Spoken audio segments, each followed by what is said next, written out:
छत्तीसगढ़ के ऊपर कर्ज का बोझ बढ़ता जा रहा है। बिजली कंपनी की आर्थिक हालत ठीक नहीं है, ये कहकर 2 साल में 4 बार बिजली के दाम बढ़ाए गए। बिजली बिल हाफ योजना बंद ही कर दी गई है। बिजली बिल बढ़ के 1.5 गुना दुगना आ रहे हैं। प्रदेश को कर्ज मुक्त बनाने के लिए, बिजली कंपनी की आर्थिक हालत सुधारने के लिए बोझ जनता पर डाला जा रहा है और सरकारी खजाने के पैसों से ऐशो आराम मंत्री और भाजपा नेता कर रहे हैं। आइए आज इस पर बात करते हैं।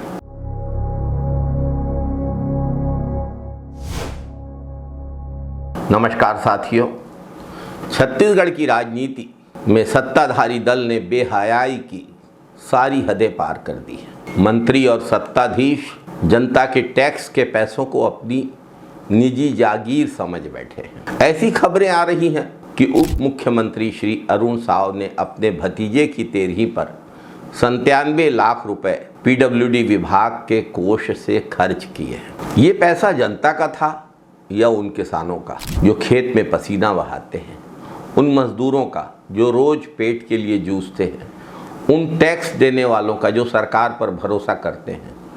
और आप सरकार के पैसों से अपने पारिवारिक कार्यक्रम करा रहे हैं।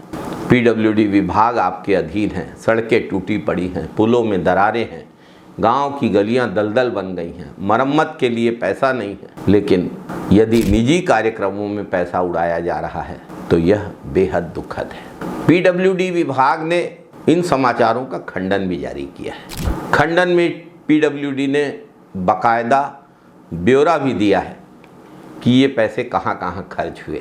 आरटीआई की जानकारी और पीडब्ल्यूडी के स्पष्टीकरण में विरोधाभास क्यों है, यह सरकार को स्पष्ट करना चाहिए।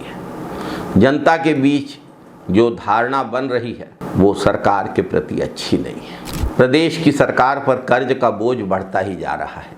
बिजली कंपनी की आर्थिक स्थिति खराब है और 2 साल में 4 बार बिजली की दरें बढ़ाई गई, लेकिन कोई सुधारात्मक कदम बिजली विभाग ने नहीं उठाया। अपनी ओर झांक कर भी नहीं देखा कि हम क्या गलतियां कर रहे हैं। हम महंगा कोयला खरीद रहे हैं, हम बिजली की दरों में क्या गड़बड़ियां कर रहे हैं, ये देखने का समय बिजली कंपनी के पास नहीं है। किसी शायर ने बहुत अच्छी बात कही है कि उम्र भर ये गलती हर बार करता रहा, धूल चेहरे में थी और मैं आईना साफ करता रहा। जनता महंगाई से कराह रही है। सत्ता में बैठे मंत्री सत्ताधीश 2-2 बंगले ठाठ से रखे हुए हैं। पूरी सुरक्षा के साथ, पूरी सुख सुविधाओं के साथ नेताओं की ऐशो आराम की जिंदगी जारी है और जनता के पास सिर्फ झूठे वादे और खोखले भाषणों को सुनने की स्थिति है। मंत्रियों के 2-2 बंगलों का, मंत्रियों के निजी कार्यक्रमों का, मंत्रियों के ऐशो आराम का खर्च जनता क्यों उठाए। नौजवान नौकरी की मांग लेकर वित्त मंत्री के पास गए तो उन्हें जवाब दिया गया कि पैसे नहीं हैं तो नौकरी कहां से दें।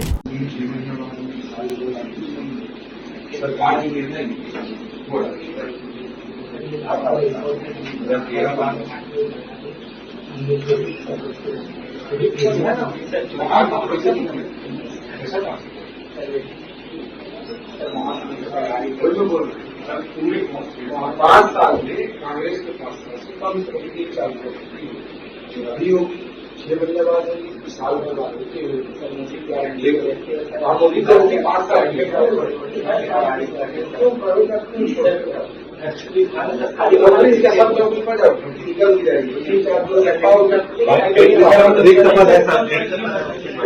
सरकारी नौकरी इतना ज्यादा डिपेंडेंट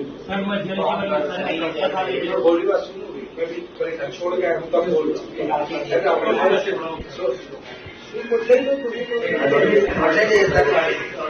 मैं बोलना चाह रहा हूँ सरकारी नौकरी निकल की जाएगी तो तुम सबको मिल जाएगी। नहीं पाओ लायक 1% 99% लायक वाला बात। मंत्री जी, अगर पैसे नहीं हैं तो आपके कार्यालय में लाखों का झूमर और साज सज्जा का पैसा जनता क्यों दे। जब आप सत्ता में नहीं थे तो घूम घूम कर यूथ मोटिवेशन किया करते थे। कांग्रेस सरकार की आलोचना करते थे, लेकिन आज आपका रवैया ही बदल गया है।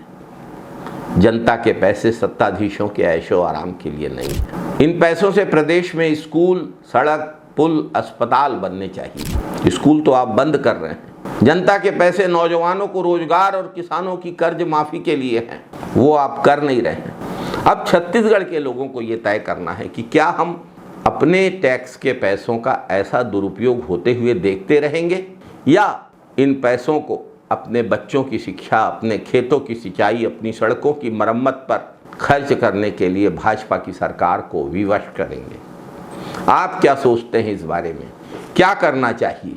अपनी राय कमेंट बॉक्स में हमको ज़रूर बताएं। जय हिंद साथियों, वंदे मातरम साथियों।